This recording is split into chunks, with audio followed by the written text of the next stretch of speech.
Hello friend, कैसे हैं आप सब। उम्मीद है कि आप सब अच्छे हैं। आप लोग की तैयारी अच्छी चल रही है। तो आप लोग को पता है कि एग्ज़ाम डेट तो नज़दीक आ गया है। आप लोग को पता है कि 15 और 16 दो डेट में एग्ज़ाम होने वाला है। ठीक है। और आप लोग अच्छे से तैयारी करें, क्योंकि देखिए मौका बार बार नहीं आता है। और जैसे जैसे आपको कहने का मतलब है कि लेट होगा, वैसे वैसे कंपटीशन समझिए, कंपटीशन धीरे धीरे क्या होता है, बढ़ता चला जा रहा है। आप लोगों को भी आइडिया होगा कि पहले कंपेरिजन में आप जो कटअप थोड़ा सा जाएगा, थोड़ा सा हाई ही जाएगा। ठीक है। तो आप लोग हल्के में नहीं लें और आप लोग तैयारी जो है जम के तैयारी करें। ठीक है। चलिए, तो आज हम आप लोग के साथ सेट नंबर 14 आपसे डिस्कस करेंगे, जिसमें 90 प्रश्न रहेगा। खुद से प्रैक्टिस कीजिएगा और 90 में कितने स्कोर करते हैं कमेंट्स में लिखकर जरूर बताइएगा। ठीक है।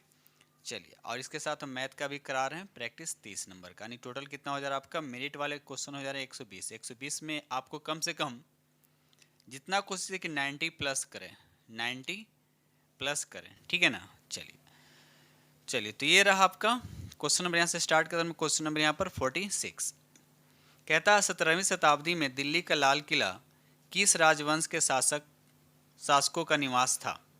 तो यहाँ पर राइट आंसर आपका क्या हो जाएगा, बी हो जाएगा, मुगल इसका राइट आंसर हो जाएगा। अब देखिए, दिल्ली का लाल किला है, तो दिल्ली का लाल किला का निर्माण किसने करवाया था, तो शाहजहां ने करवाया था। ठीक है। चलिए, और एक किस पत्थर का बना, ये लाल बलुआ पत्थर का बना हुआ है। ठीक है। आगे बढ़ते हैं हम लोग। ये रहा अगला प्रश्न। देखिए क्वेश्चन नंबर यहाँ आपका 47 कहता है कि 1925 में राष्ट्रीय स्वयंसेवक संघ के संस्थापक कौन थे। तो इसका जो राइट आंसर हो जाएगा आपका बी हो जाएगा, के बी हेडगवार। याद रखिए, के बी हेडगवार जो है इसका राइट आंसर हो जाएगा। अच्छा, यहाँ पर राष्ट्रीय स्वयंसेवक का इसका उद्देश्य क्या, तो इसका उद्देश्य क्या है, भारतीय संस्कृति को बढ़ावा देना और उसे बनाए रखना। अगर इसके मुख्यालय की बात करें तो इसका मुख्यालय कहाँ है, तो नागपुर में, याद रखिएगा। चलिए आगे बढ़ते हैं हम लोग अगले प्रश्न की तरफ। ये रहा अगला प्रश्न। देखिए क्वेश्चन नंबर आपका 48 कहता है, कौन सा युग्म सही नहीं है। आपको बताना है कौन सा युग्म सुमेलित नहीं है। तो बेलगांव अधिवेशन की अध्यक्षता किसने की, तो महात्मा गांधी, ये सही है। कलकत्ता अधिवेशन 1928 का अध्यक्षता ये सरोजिनी नायडू नहीं किया था। सरोजिनी नायडू नहीं, बल्कि किसने किया था, याद रखिएगा, मोतीलाल नेहरू ने।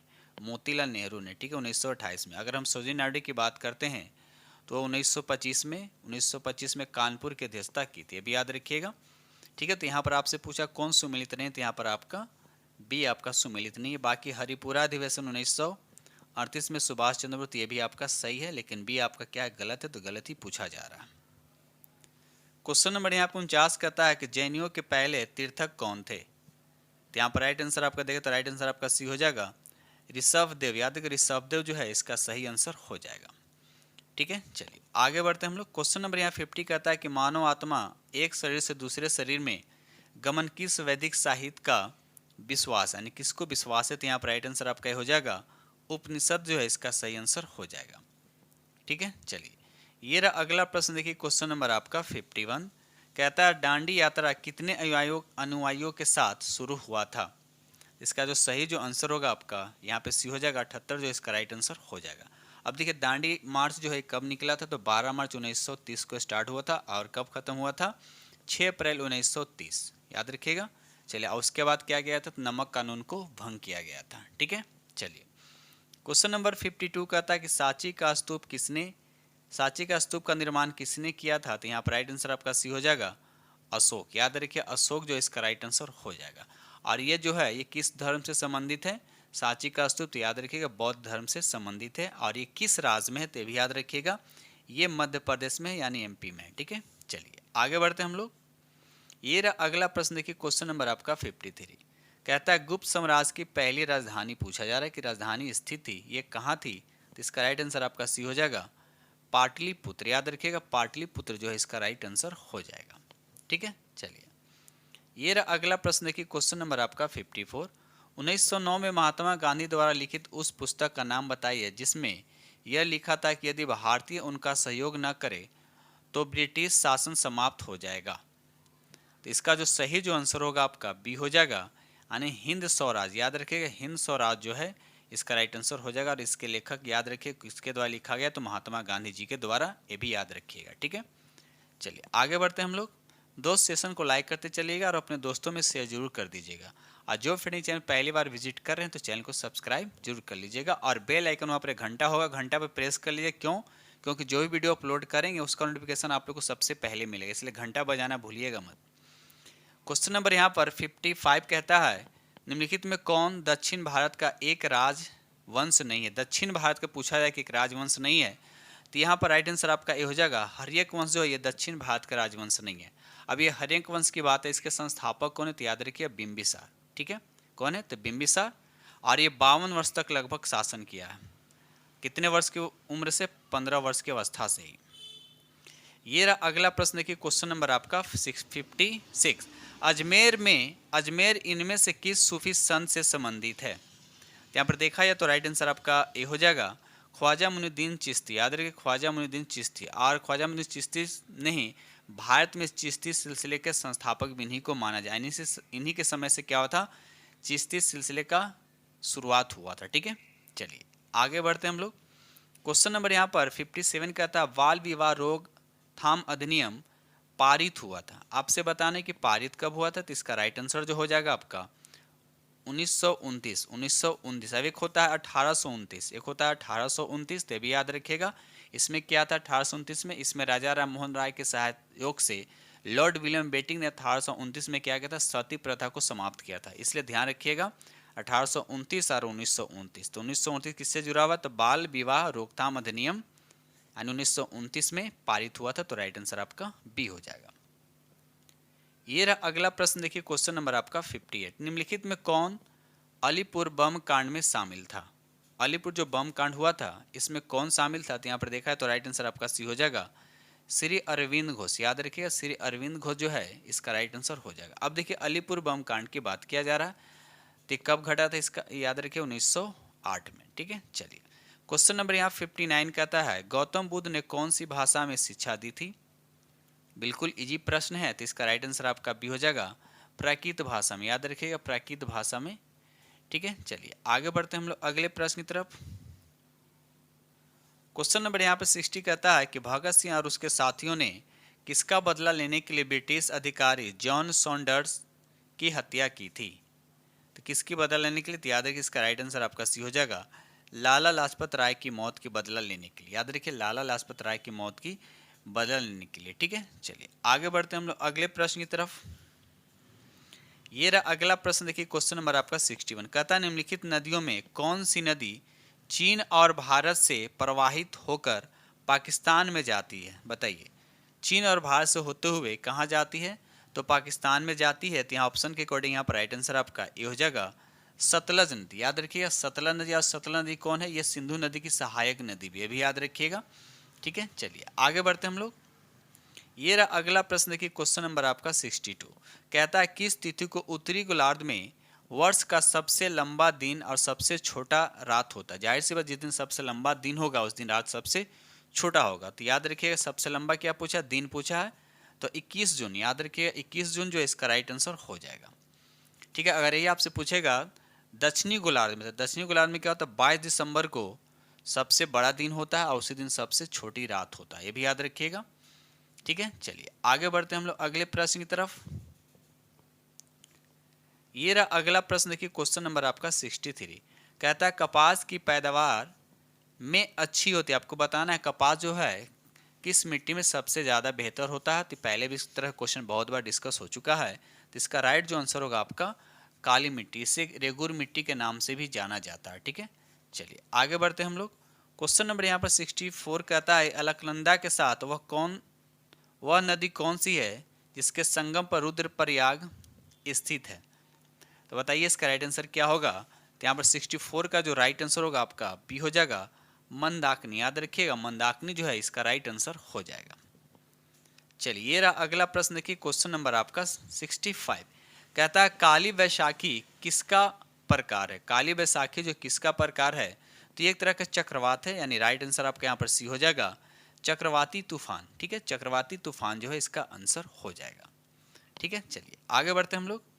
ये रहा अगला प्रश्न, देखिए क्वेश्चन नंबर आपका 66 कहता है इनमें से कौन सी पर्वत श्रृंखला स्विट्जरलैंड में स्थित है? बताइए स्विट्जरलैंड में कौन सी पर्वत श्रृंखला स्थित है? तो यहाँ पर राइट आंसर आपका ये हो जाएगा आल्प्स। याद रखिए आल्प्स जो है ये स्विट्जरलैंड में स्थित है। आइए आल्प्स पर्वत जो है फ्रांस को इटली से भी क्वेश्चन आता है कि फ्रांस से इटली को कौन से पर्वत अलग करता था। आल्प्स पर्वत जो है ये फ्रांस को इटली से अलग करता है। एक होता है जूड़ा पर्वत, एक होता है जूड़ा पर्वत, ये किसको अलग करता है? तो ये फ्रांस को स्विट्जरलैंड से अलग करता है जूड़ा पर्वत, याद रखिएगा। चलिए आगे बढ़ते हैं हम लोग। ये रहा अगला प्रश्न, देखिए क्वेश्चन नंबर आपका 67, कहता है अलमाटी बांध किस नदी पर बना है? बताइए अलमाटी जो बांध किस नदी पर है? तो इसका राइट आंसर आपका सी हो जाएगा, ये कृष्णा नदी पे। किस नदी पे है? ये कृष्णा नदी पे है। अगर इसकी लंबाई की बात करते तो 1400 किलोमीटर इसकी कुल लंबाई है। इसके बहुत सारे सहायक नदियां जैसे भीमा हो गया, तुंगभद्रा हो गया, मूसी हो गया, अमरावती, पंचगंगा, दूधगंगा, ये सब क्या है? कृष्णा नदी के सहायक नदी, याद रखिएगा। चलिए आगे बढ़ते हैं हम लोग अगले प्रश्न की तरफ। यहाँ पर देखिए आपको क्या करना है, सूची 1 को सूची 2 से मिलान करना है, ठीक है। तो एक तरफ झील दे रखा, दूसरी तरफ राज्य दे रखा, आपको बताने कौन सी झील किस राज्य में। पहला दे रखा पुलकित झील, ये कहाँ आपका? तमिलनाडु, यानी ए का हो जाएगा 3, ए का हो जाएगा 3। चिल्का झील कहाँ? तो उड़ीसा में है। तो बी का हो जाएगा 1, यानी 3 के बाद 1 आएगा, तो 3 के बाद 1। तो देखिए एक ही ऑप्शन यहाँ पर दे रखा है, पहला आपको दिख रहा है, ठीक है। तो बाकी मिला सी का हो जाएगा आपका 4, सी का हो जाएगा आपका 4, यानी वुलर झील कहाँ? तो कश्मीर में। सामर झील कहाँ है? तो राजस्थान में। तो राइट आंसर आपका यहाँ पर ए हो जाएगा। ये रहा अगला प्रश्न। चलिए क्वेश्चन नंबर यहाँ पर 69 कहता है कि अस्ट्रोम्बोली एक है, तो क्या है ये? तो यहाँ पर जो आंसर होगा ये जागृत ज्वालामुखी है। इसका राइट आंसर आपका क्या हो जाएगा? आपका बी हो जाएगा, ठीक है। चलिए आगे बढ़ते हैं हम लोग अगले प्रश्न की तरफ। क्वेश्चन नंबर यहाँ पर 70 कहता है कि 2011 के जनगणना की रिपोर्ट के अनुसार किस राज्य की साक्षरता दर जो है सबसे कम है? तो इसका राइट आंसर आपका सी हो जाएगा, बिहार जो है इसका राइट आंसर हो जाएगा। अगर इसकी साक्षरता दर की बात करते हैं तो 61%, 61.8% इसकी साक्षरता रेट है। अगर पुरुष की बात करते 71.2 और महिला की बात करते तो 51.5। अगर बिहार में हम बात करते हैं किस जिला की साक्षरता दर सबसे ज़्यादा है, तो रोहतास का। और सबसे कम कौन सा जिला साक्षर है? तो पूर्णिया, याद रखिएगा। चलिए आगे बढ़ते हैं हम लोग। ये रहा अगला प्रश्न, देखिए क्वेश्चन नंबर आपका 71 कहता है डैश दे रखा है का मतलब सर्वोच्च न्यायालय मामले और उसमें शामिल कानूनी मुद्दों पर पुनर्विचार करेगा। तो इसका राइट आंसर आपका सी हो जाएगा, अपीलीय क्षेत्राधिकार, जिसका राइट आंसर हो जाएगा। क्वेश्चन नंबर 72 कहता है भारतीय संविधान का कौन सा अनुच्छेद निर्वाचनों के अधीक्षण, निदेशन और नियंत्रण का निर्वाचन आयोग में नीत होने से संबंधित है? तो बताना है आपको किस अनुच्छेद के तहत। यहाँ पर राइट आंसर आपका हो जाएगा अनुच्छेद 324, याद है अनुच्छेद 324, ठीक है। और ये निर्वाचन संबंधित किस भाग में भी आता है? तो याद रखिए भाग ये 15 में आता, और अनुच्छेद 324 से 329 तक, ठीक है। अब देखिए भारतीय एक आता, जब निर्वाचन की बात आ रहा है तो भारत में निर्वाचन आयोग के गठन कब हुआ था, इसकी स्थापना कब हुआ था? तो ये भी याद रखिएगा 25 जनवरी 1950, 25 जनवरी 1950, ठीक है। चलिए ये रहा अगला प्रश्न की क्वेश्चन नंबर आपका 73, भारतीय संविधान के किस संशोधन के तहत उच्च न्यायालय के न्यायाधीशों की सेवानिवृत्ति 60 से बढ़ाकर 62 वर्ष कर दी गई है? तो यहाँ पर जो सही आंसर होगा 15वें संविधान संशोधन, याद रखिएगा 15वें संविधान संशोधन के तहत, ठीक है। चलिए क्वेश्चन नंबर यहाँ पर 74 का था भारत के पहले मुख्य चुनाव आयुक्त निम्नलिखित में से कौन थे? तो यहाँ पर राइट आंसर आपका बी हो जाएगा, सुकुमार सेन जो है इसका राइट आंसर हो जाएगा। ये रहा अगला प्रश्न, देखिए क्वेश्चन नंबर आपका 75 कहता है संसद के दोनों सदनों का संयुक्त अधिवेशन आयोजित होता है, तो आपको बताना है कब होता है, किस लिए होता है। तो यहाँ पर जो देखा जाए तो यहाँ पर सिर्फ एक ही स्टेटमेंट यहाँ पर सही हो रहा है, एक ऐसे संविधान विधेयक पर विचार करने और उसे पारित करने के लिए जिस पर दोनों सदन में मतभेद हो तब होता है। तो इसका सब एक ही सही है, बाकी तीनों आपका यहाँ पर गलत है। तो यहाँ पर राइट आंसर आपका सी हो जाएगा। ये रहा अगला प्रश्न की क्वेश्चन नंबर आपका 76, भारत के राष्ट्रपति को पद और गोपनीयता की शपथ निम्नलिखित में से कौन दिलाता है? देखिए राष्ट्रपति की बात हो रहा है, तो यहाँ पर राइट आंसर आपका सी हो जाएगा, उच्चतम न्यायालय के मुख्य न्यायाधीश। याद रखिए उच्चतम न्यायालय के मुख्य न्यायाधीश जो है भारत के राष्ट्रपति के पद पर गोपनीयता की शपथ दिलाता है, ठीक है। चलिए और किस अनुच्छेद के तहत? याद है अनुच्छेद 60 के तहत, याद रखिएगा। चलिए आगे बढ़ते हम लोग अगले प्रश्न की तरफ। ये रहा अगला प्रश्न क्वेश्चन नंबर 77 कहता है कि अंतर राज्य विवादों में समन्वय के लिए भारत के संविधान के निम्नलिखित में से किस अनुच्छेद के तहत एक अंतर्राज्य परिषद का गठन किया गया? यहाँ पर जो सही आंसर होगा आपका बी हो जाएगा, अनुच्छेद 263 जो इसका राइट आंसर हो जाएगा। क्वेश्चन नंबर 78 कहता है राज्य के नीति निदेशक तत्व यानी भारतीय संविधान के किस भाग में निहित है? तो इसका राइट आंसर आपका सी हो जाएगा भाग 4 में। याद रखिएगा भाग 4 में अगर अनुच्छेद पूछेगा तो अनुच्छेद 36 से लेकर 51 तक। ठीक है, चलिए आगे बढ़ते हम लोग अगले प्रश्न की तरफ। क्वेश्चन नंबर यहाँ पे 79 कहता है भारत में स्वतंत्रता के बाद प्रथम मंत्रिमंडल का कानून मंत्री कौन था? तो यहाँ पर राइट आंसर आपका ये हो जाएगा बी आर अम्बेडकर। याद रखिए बी आर अम्बेडकर जो है इसका राइट आंसर हो जाएगा। ठीक है, और यहाँ पर देखिए बलदेव सिंह दे रखा, तो बलदेव सिंह कौन थे? भारत के प्रथम रक्षा मंत्री थे, याद रखिएगा। ठीक है, उसके बाद यहाँ पे लिखा हुआ एसपी मुखर्जी। एसपी मुखर्जी कौन थे? ये भारतीय जनसंघ के संस्थापक थे। ठीक है, चलिए आगे बढ़ते हम लोग अगले प्रश्न की तरफ। क्वेश्चन नंबर यहाँ पे 80 कहता है कि अनुसूचित जाति तथा अनुसूचित जनजाति अत्याचार निरोधक अधिनियम संसद द्वारा वर्ष पारित किया गया था। आपको बताना कब पारित किया गया था? तो यहाँ पर राइट आंसर आपका सी हो जाएगा 1989। याद रखिए 1989 जो है इसका राइट आंसर हो जाएगा। क्वेश्चन नंबर यहाँ पे 81 कहता है न्यायिक सक्रियता की अवधारणा का उद्भव निम्न में से किस देश में हुआ है? इसका राइट आंसर आपका ए हो जाएगा अमेरिका, जो इसका राइट आंसर हो जाएगा। क्वेश्चन नंबर यहाँ पे 82 कहता है संविधान संसदीय प्रणाली में राष्ट्रपति द्वारा विधायी न्यायिक एवं आपातकालीन शक्तियों का उपयोग वास्तव में किसकी सलाह पर की जाती है? तो इसका सही जो आंसर होगा आपका बी हो जाएगा मंत्रिपरिषद। याद रखिएगा मंत्रिपरिषद जो है इसका राइट आंसर हो जाएगा। ठीक है, चलिए आगे बढ़ते हैं हम लोग। ये रहा अगला प्रश्न क्वेश्चन नंबर 83 बेरोजगारी का अध्ययन निम्न में से किस अर्थशास्त्र में किया जाता है? तो यहाँ पर राइट आंसर आपका बी हो जाएगा समष्टि अर्थशास्त्र जो है इसका राइट आंसर हो जाएगा। ठीक है, चलिए क्वेश्चन नंबर यहाँ पे 84 कहता है कि अर्थशास्त्र में उपकरण मशीनों और इमारतों जिनका उपयोग कई सालों से उत्पादन में किया जा सकता है उन्हें कहा जाता है, क्या कहा जाता है? तो इसका राइट आंसर आपका बी हो जाएगा अंचल पूंजी। इसको क्या बोलते हैं हम लोग? अंचल पूंजी जो है इसका राइट आंसर हो जाएगा। ये देखिए अगला प्रश्न देखिए क्वेश्चन नंबर आपका 85 कहता है भारत सरकार ने किस वर्ष 25 पैसे तथा इससे छोटे सिक्कों को प्रचलन से बाहर कर दिया? बताइए कब कर दिया था इसको बाहर? तो यहाँ पर राइट आंसर आपका बी हो जाएगा वर्ष 2011 में। याद रखिए वर्ष 2011 जो है इसका राइट आंसर हो जाएगा। अब देखिए क्वेश्चन और बनता है कि भारत में सबसे पहले विमुद्रीकरण कब किया गया था? तो यहाँ पर याद रखिएगा 1946 में किया गया था। ठीक है, 1946 में किया गया था। ठीक है, चलिए आगे बढ़ते हैं हम लोग। ये रहा अगला प्रश्न क्वेश्चन नंबर यहाँ पर 86 कहता है देश के ग्रामीण क्षेत्रों के सामाजिक एवं सांस्कृतिक उत्थान के लिए सामुदायिक विकास कार्यक्रम कब प्रारंभ किया गया? तो यहाँ पर 86 का राइट आंसर आपका सी हो जाएगा 2 अक्टूबर 1952 जो है इसका राइट आंसर हो जाएगा। ये रहा अगला प्रश्न क्वेश्चन नंबर यहाँ पर 87 कहता है किसी अर्थव्यवस्था में सामान्य मूल्य स्तर में निरंतर वृद्धि को क्या कहा जाता है?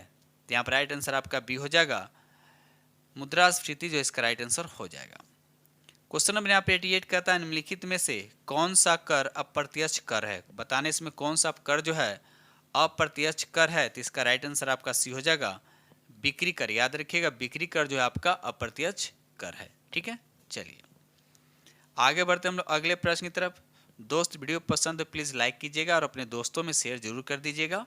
और जो फ्रेंड चैनल पर पहली बार विजिट करें तो चैनल को सब्सक्राइब जरूर कर लीजिएगा। क्वेश्चन नंबर यहाँ पे 89 कहता है कि जवाहर रोजगार योजना का नाम बदलकर 1 अप्रैल 1999 को किया गया था। आपको बताना किस नाम से किया गया? तो यहाँ पर राइट आंसर आपका बी हो जाएगा जवाहर ग्राम समृद्धि योजना जो है इसका राइट आंसर हो जाएगा। ठीक है, चलिए ये रहा अगला प्रश्न क्वेश्चन नंबर यहाँ पे 90 कहता है कि राजकोषीय उत्तरदायित्व और बजट प्रबंधन अधिनियम FRBM को कौन से वर्ष में अधिनियमित किया गया था? तो यहाँ पर 90 का राइट आंसर आपका क्या हो जाएगा? ये हो जाएगा 2003 जो है इसका राइट आंसर हो जाएगा। क्वेश्चन नंबर यहाँ पे 91 कहता है कि भारतीय संसद का स्थायी सदन कौन सा है? तो यहाँ पर राइट आंसर आपका बी हो जाएगा राज्यसभा। बिल्कुल इजी प्रश्न है। ठीक है, चलिए अब राज्यसभा का गठन किस अनुच्छेद के तहत किया जाता है? तो 80 के तहत। ठीक है, और लोकसभा का तो 81। ठीक है, चलिए आगे बढ़ते हैं हम लोग अगले प्रश्न की तरफ। ये रहा अगला प्रश्न क्वेश्चन नंबर यहाँ आपका 92 कहता है 20 सेंटीमीटर फोकस दूरी का उत्तल लेंस एक 25 सेंटीमीटर फोकस दूरी के अवतल लेंस के संपर्क में है तो कह रहा है कि संयुक्त लेंस की क्षमता बताना। देखिए अब कहने का मतलब क्या होता है, तो P इक्वल दोनों जब संयुक्त रहता है तो फॉर्मूला होता है P equal to P1 plus P2।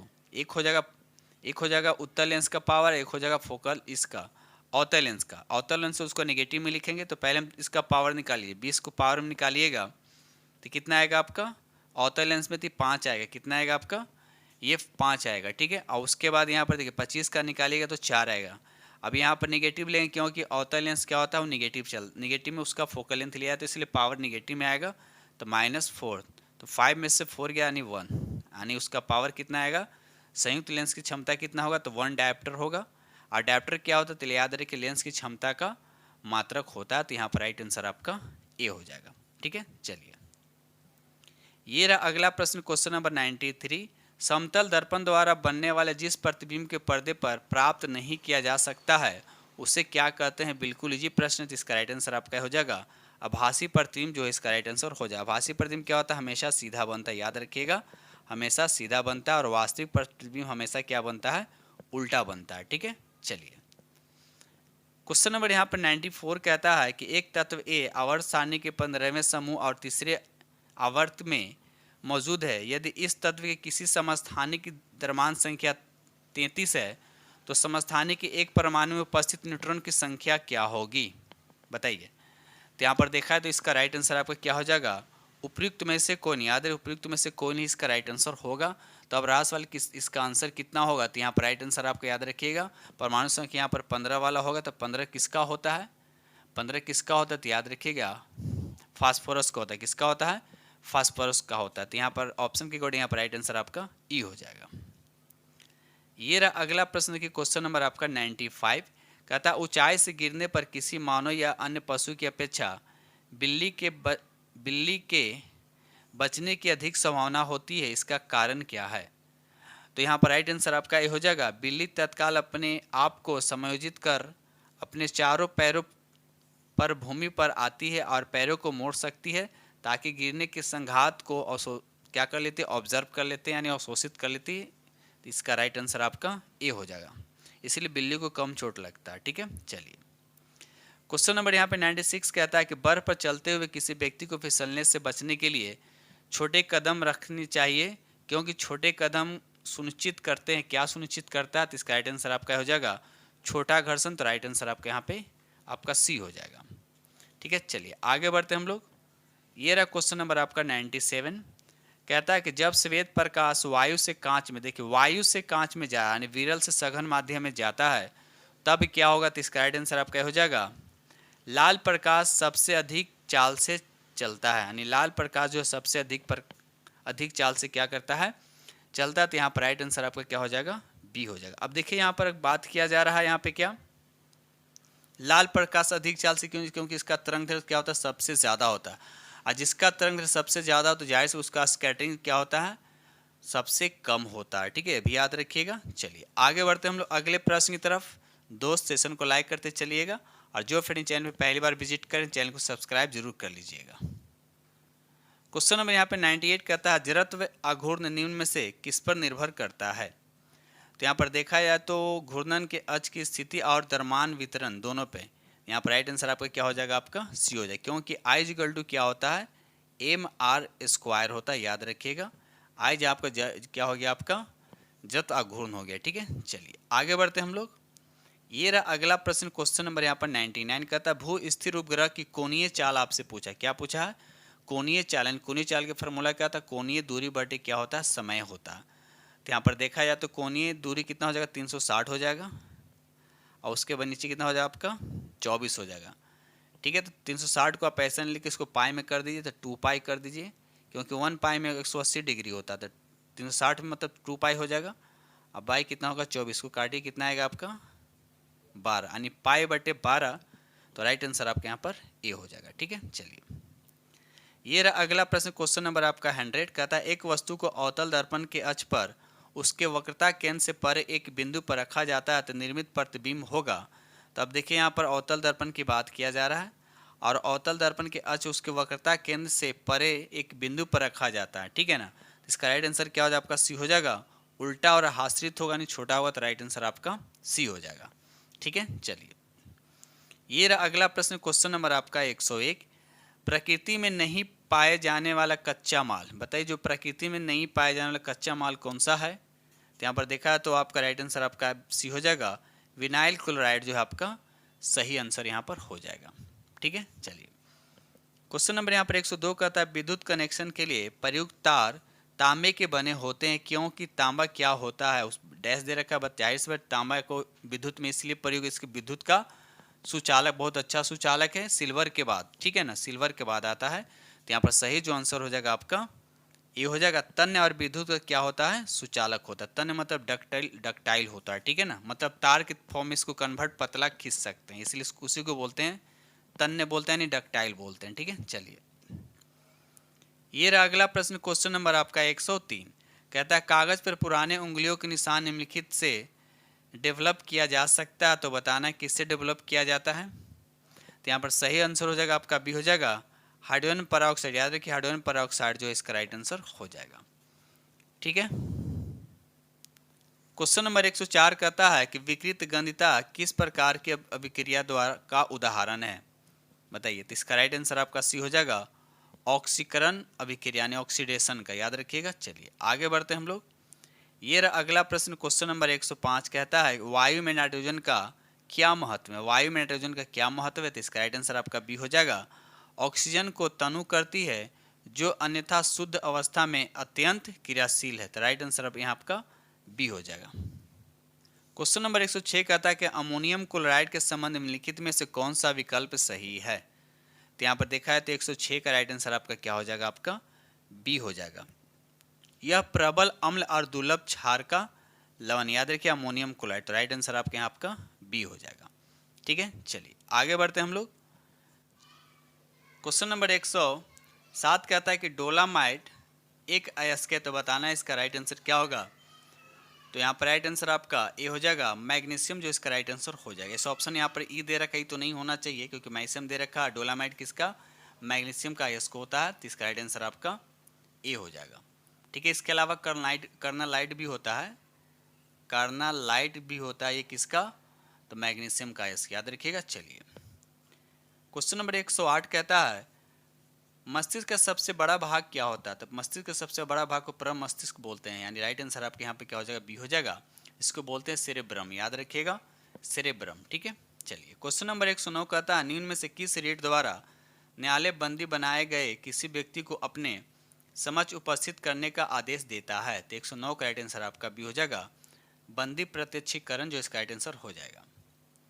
ये रहा अगला प्रश्न देखिए, क्वेश्चन नंबर आपका 110 कहता है सूक्ष्म जीवों को नष्ट करने के लिए निम्न में से कौन सी दवा का उपयोग किया जाता है। तो यहाँ पर राइट आंसर आपका सी हो जाएगा, रोगाणुरोधी इसका राइट आंसर हो जाएगा। ये रहा अगला प्रश्न देखिए, क्वेश्चन नंबर आपका 111 कहता अकबर के शासन काल की निम्न में से कौन सी घटना सबसे बाद में हुई थी, बताइए सबसे बाद में कौन सी घटना हुई थी।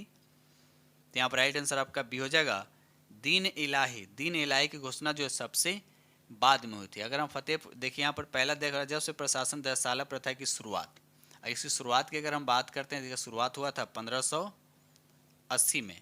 दीन इलाही की अगर हम बात करते हैं तो इसकी शुरुआत जो हुआ था आपका, दीन इलाही की जो शुरुआत हुआ था तो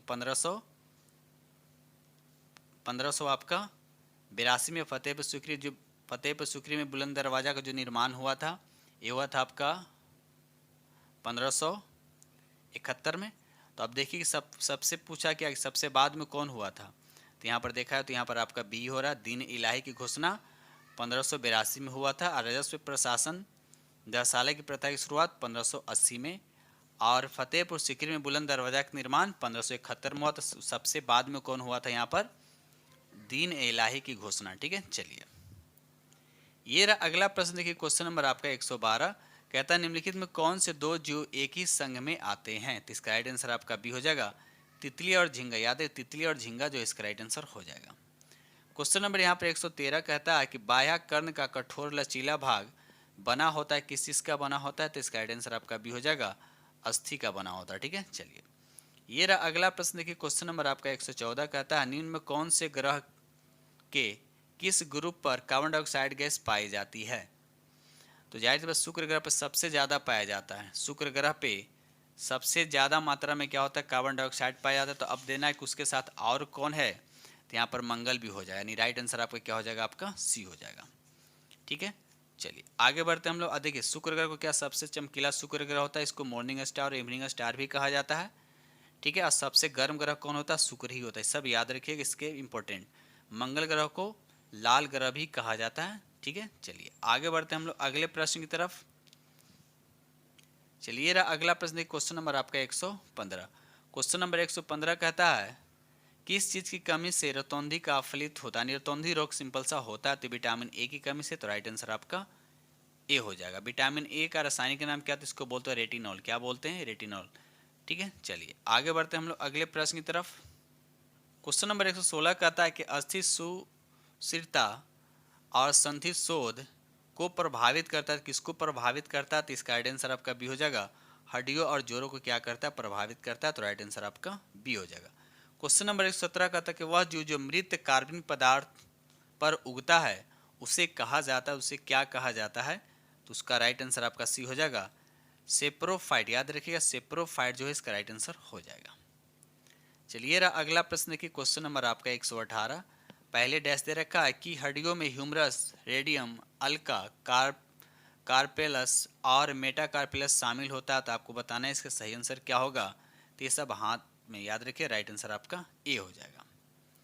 ये रहा अगला प्रश्न देखिए, क्वेश्चन नंबर आपका यहाँ पे 119 कहता है कि फलों के रस खुले में रखने पर कड़वे हो जाते हैं, इसका राइट आंसर क्या होगा, तो राइट आंसर आपका सी हो जाएगा।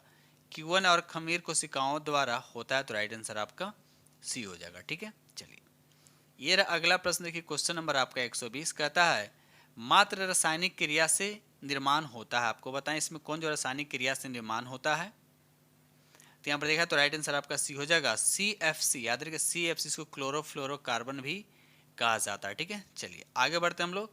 क्वेश्चन नंबर यहाँ पे 121 कहता है जंतुओं में कौन सा पॉलीसेकेराइड आरक्षित ईंधन काम करता है, तो यहाँ पर देखा है तो राइट आंसर आपका सी हो जाएगा, ग्लाइकोजेन जो है इसका राइट आंसर हो जाएगा। ये रहा अगला प्रश्न देखिए, क्वेश्चन नंबर आपका 122 कहता है भारत में मणिकरण भूतापीय ऊर्जा संयंत्र कहाँ स्थित है, इसका राइट आंसर आपका ये हो जाएगा, ये हिमाचल प्रदेश में। याद रखिएगा हिमाचल प्रदेश जो है इसका राइट आंसर हो जाएगा। ठीक है दोस्त, सेशन को लाइक करते चलिएगा, जो फ्रेंड चैनल पहली बार विजिट करें चैनल को सब्सक्राइब कीजिएगा और अपने दोस्तों में शेयर कर दीजिएगा। अब बगल में घंटा होगा, घंटा बजाना नहीं भूलिएगा। ठीक है, क्योंकि जो वीडियो अपलोड करेंगे उसका नोटिफिकेशन आप लोग को सबसे पहले मिलेगा। क्वेश्चन नंबर 123 कहता है कि वास्तविक नाभिक पाए जाते हैं, तो आपको बताने कि वास्तविक नाभिक पाए जाते हैं तो किसमें पाए जाते हैं, तो यहाँ पर राइट आंसर आपका सी हो जाएगा, उच्च पादप कोशिकाओं में, तो राइट आंसर आपका सी हो जाएगा। ये रहा अगला प्रश्न, क्वेश्चन नंबर आपका 124 कहता है कि कारगिल विजय दिवस किस तारीख को मनाया जाता है, तो यहाँ पर राइट आंसर आपका बी हो जाएगा, 26 जुलाई। याद रखिए 26 जुलाई को मनाया जाता है। क्वेश्चन नंबर 125 कहता है कि अंतर्राष्ट्रीय क्रिकेट में सबसे ज़्यादा विकेट लेने वाले दूसरे भारतीय गेंदबाज कौन बन गए हैं, तो इसका राइट आंसर आपका सी हो जाएगा, रविचंद्र अश्विनी जो है इसका राइट आंसर हो जाएगा। आगे बढ़ते हम लोग अगले प्रश्न की तरफ।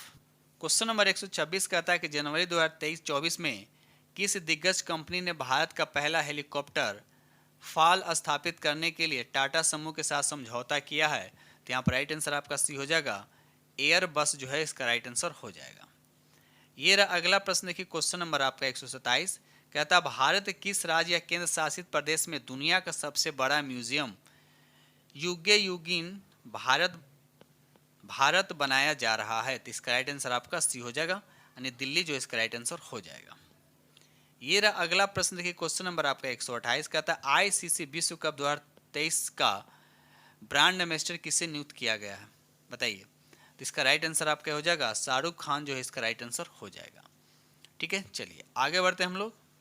ये रहा अगला प्रश्न देखिए, क्वेश्चन नंबर आपका 129 कहता हाल ही में किसके द्वारा सौरमंडल के बाहर संभावित रहने योग्य स्थितियों को TOI यानी 715 बी एक्सोप्लैनेट की खोज की गई है, बताइए, तो इसका राइट आंसर आपका भी हो जाएगा, नासा जो इसका राइट आंसर हो जाएगा।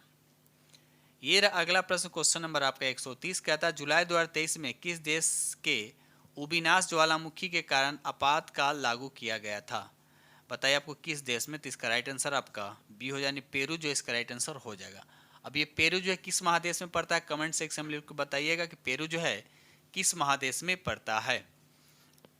क्वेश्चन नंबर 131 कहता है कि हाल ही में 12 फरवरी 2024 को दक्षिण भारत सांस्कृतिक केंद्र का उद्घाटन कहाँ किया गया? कहाँ किया गया? तो इसका राइट आंसर आपका हो जाएगा हैदराबाद जो है इसका राइट आंसर हो जाएगा।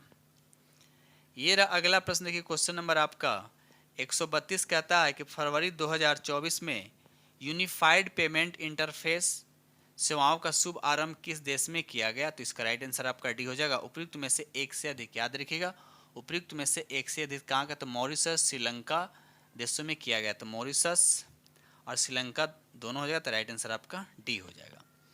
ठीक है, चलिए आगे बढ़ते हैं हम लोग अगले प्रश्न की तरफ। ये रहा अगला प्रश्न। क्वेश्चन नंबर आपका 133 कहता है कि हाल ही में जनवरी 2024 में गुट निरपेक्ष आंदोलन का 19वां शिखर सम्मेलन कहाँ किया गया? तो इसका राइट आंसर आपका हो जाएगा युगांडा जो है इसका राइट आंसर हो जाएगा। युगांडा जो है इसका राइट आंसर हो जाएगा। ठीक है, चलिए आगे बढ़ते हैं हम लोग अगले प्रश्न की तरफ। ये रहा अगला प्रश्न। देखिए क्वेश्चन नंबर आपका 134 कहता है कि पीएम नरेंद्र मोदी गुजरात के पहले ग्रीनफील्ड हवाई अड्डे का उद्घाटन कहाँ किया? तो इसका राइट आंसर आपका ये हो जाएगा राजकोट। याद रखिएगा राजकोट जो है इसका सही आंसर हो जाएगा। आगे बढ़ते हम लोग अगले प्रश्न की तरफ। चलिए रहा अगला प्रश्न। क्वेश्चन नंबर आपका 135 कहता है कि मेजर ध्यानचंद खेल रत्न पुरस्कार 2023 से किसे सम्मानित किया गया है? तो यहाँ पर देखा है तो राइट आंसर आपका डी हो जाएगा उपयुक्त में से एक से अधिक। अब किसको किसको दिया गया? तो यहाँ पर याद रखिएगा सात्विक साइज राइस को और उसके बाद चिराग चंद्रशेखर शेट्टी को भी दिया गया है। तो यहाँ पर राइट आंसर आपका क्या हो जाएगा? आपका डी हो जाएगा। तो इस तरह से हमने आप लोग के साथ 90% डिस्कस किया हूँ और उम्मीद करता हूँ कि आप लोग को बेहद पसंद आएगा। फिर खुद से प्रैक्टिस कीजिएगा। 90 में कितने स्कोर लाते हैं कमेंट्स में लिख कर जरूर बताइएगा। अब आप लोग डेली प्रैक्टिस क्या करें क्योंकि एग्जाम आप लोग को बहुत ही नज़दीक है, टाइम बहुत ही कम आप लोग के पास बचा, इसलिए हर चीज़ आप लोग को रिविजन करते रहिए। ठीक है, तो इसी के साथ हम वीडियो करते हैं समाप्त और मिलते हैं अगले वीडियो में। तब तक के लिए थैंक यू वेरी मच।